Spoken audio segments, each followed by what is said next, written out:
Victor Lane had always believed a man could tell when his life was slipping into silence. Real silence, the kind that comes after loss strips away every role he thought gave him worth. At 62, he felt like a shadow walking inside his own skin, a divorced retiree sleeping in a truck that smelled of stale coffee and loneliness. When the county auctioneer shouted, $3 for the abandoned convent, an ivy-draped monolith sagging under a century of stories, everyone turned away except Victor, whose hand rose before he understood why.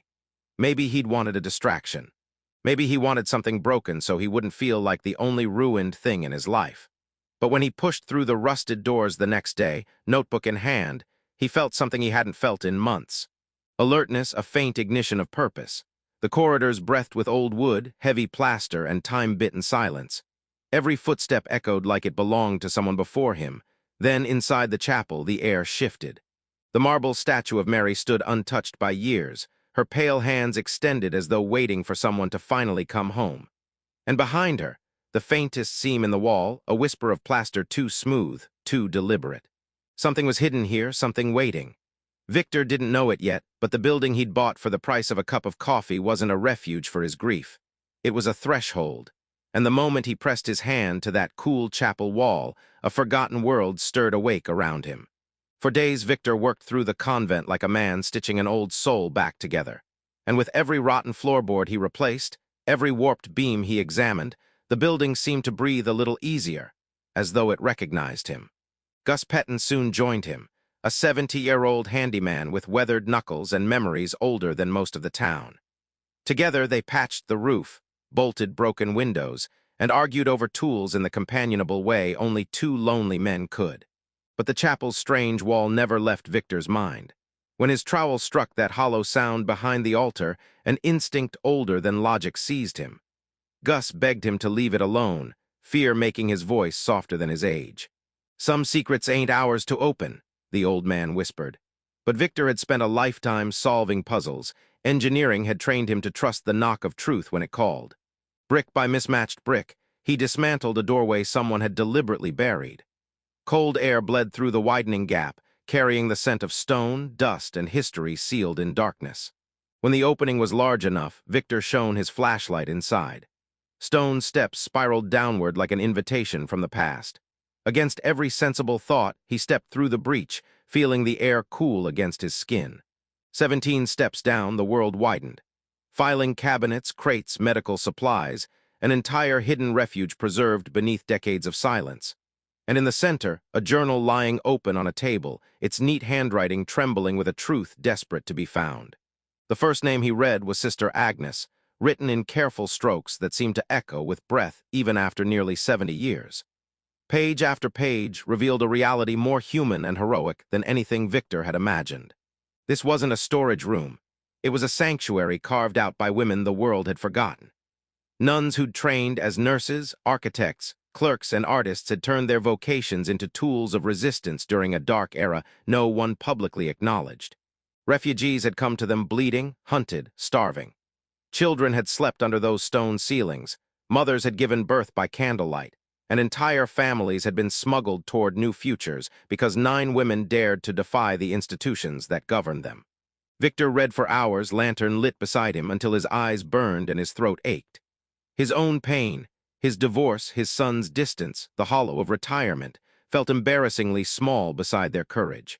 When Iris visited, worried for her father, he led her into the shelter, watching her face soften into awe as she traced the words Agnes once wrote. Together they uncovered forged documents, travel papers, medical logs, the architecture of a secret mission built with devotion instead of recognition. It struck Victor then that these women hadn't been saints or rebels. They'd been human beings who chose to act while others stayed silent. Their decision had altered dozens of destinies. And standing in that underground chamber, Victor realized he had stumbled into the first purpose he had felt in years, to finish what they had been forced to abandon. Not everyone celebrated his discovery. Preston, his son, arrived in a crisp suit that looked absurd against the dust-softened walls, frustration radiating from him like static.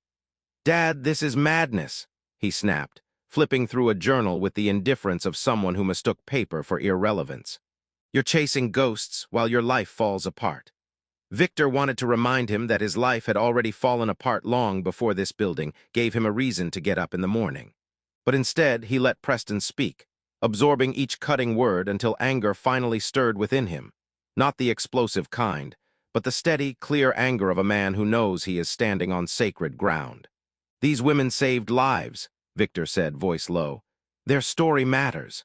Preston left without understanding, and the echo of his footsteps up the chapel stairs was the loneliest sound Victor had ever heard. But that night, reading Sister Agnes's most vulnerable entry, her confession of doubt, fear, and stubborn mercy, Victor felt a quiet affirmation settle inside him. She had faced opposition, too. She had chosen what was right over what was easy. In the lantern light, her words reached across time like a hand on his shoulder. Parallel lives, separated by decades but united in one truth. Meaning is something we build, not something delivered to us. And Victor, for the first time in a long while, knew he still had something left to build. When descendants of the rescued families began to arrive, the shelter transformed from a relic into a living testimony. Harold Zimmerman was the first, his eyes wide, hands trembling as he stepped onto the stone floor where his grandparents had once hidden. Victor watched him trace the shelves, whispering, "They were here, they were really here." And then Harold unfolded a letter left behind by his grandfather, a man who had lived a full life because these nuns had risked their own. The words were a benediction. "I owe everything to 9 women whose names I never learned." By the time Harold finished reading, both men were crying quietly, the kind of tears born not from sadness but gratitude too deep for speech. Soon after came Barbara, daughter of the child born underground during a winter storm.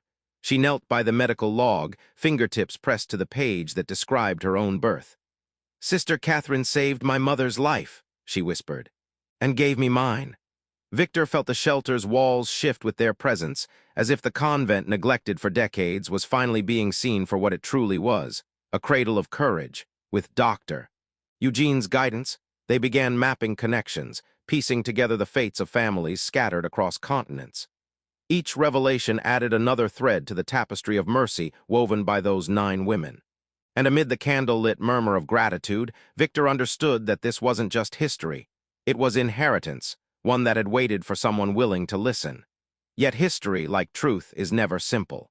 The deeper Victor dug, the more the shelter revealed its fracture points. In a drawer hidden behind rusted metal, he found a sealed letter written not by Agnes, but by Sister Margaret, a confession that trembled with pain. Florence, the 9th nun, had not simply grown fearful. She had betrayed them to authorities, believing she was protecting the church. She had doomed the mission that had saved so many lives. And worse, she had died alone, shunned by the very institution she tried to defend. Victor felt the weight of this revelation press into him. Betrayal was easy to condemn from a distance, but Margaret's final plea cut straight through the instinct to judge. Forgive her, she was ours, even in her failure.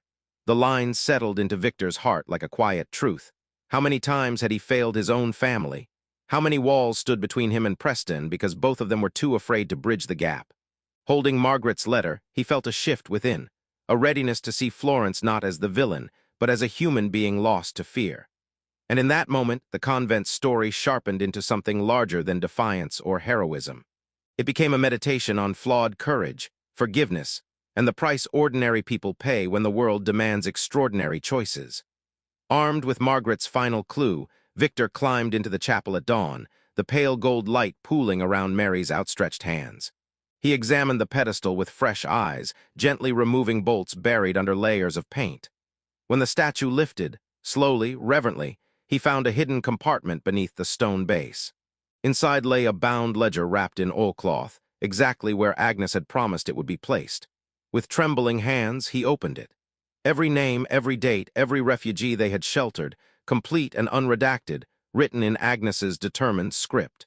The truth they had protected at such great cost. As he read, the ledger felt less like a record and more like a living heartbeat, each entry a person saved, a lineage preserved, a life rewritten. And by revealing it, Victor realized he was not disturbing their secrecy but fulfilling their last request. Agnes had wanted the world to know. She'd hidden the truth not to bury it, but to preserve it until a safer time. This was that time. When Anna and her family returned for the unveiling, they stood in silence before the ledger as though standing before an altar. "They never asked for recognition," Anna whispered, "but they deserved it." The air in the chapel thickened with something like reverence. And in that quiet, Victor felt himself becoming a steward of their legacy, someone entrusted not just with history, but with the moral weight of carrying it forward. The convent was no longer a decaying building. It was a lighthouse whose beam had finally reached the world beyond its walls.